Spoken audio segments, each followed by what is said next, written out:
Have you ever forgotten somebody's name? Have you had difficulty remembering people's names? Do you remember how embarrassed you felt when they said their name multiple times and you still couldn't get it?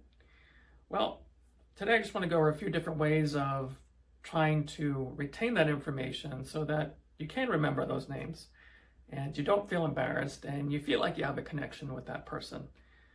One of the first things you want to do is definitely focus on the person when you're talking to them. That's really important, but sometimes we tend to have side conversations in our head, or we're thinking about something when we're talking to that particular individual, which makes it more difficult to focus in on not only their name, but sometimes even the content of that conversation. The other thing that you may want to consider do is at some point writing it down.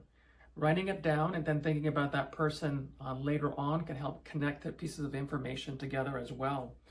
You may also want to picture the individual too as well. And so when you say the name, you picture the individual, and that can also help stick. And then if you also wrote it down at some point too as well, that also will help you remember. You may remember when you were in school that if you took notes and you wrote things down after there was a lecture, you had a better ability to retain the information too.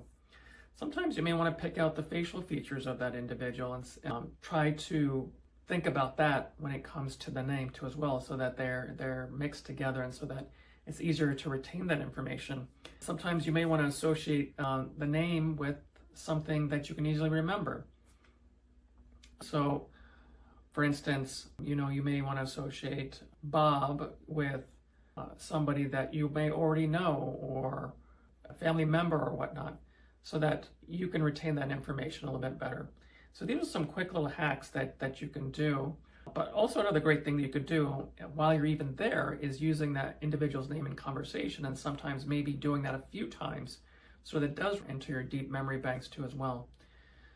So I hope you found this video to be helpful so that you can remember those names and not feel so embarrassed when you can't remember them in the beginning, but hopefully this information will get you to where you need to be to help retain information. If you feel that this video has been helpful, please like or share this video with other individuals, and we'll see you in the next one.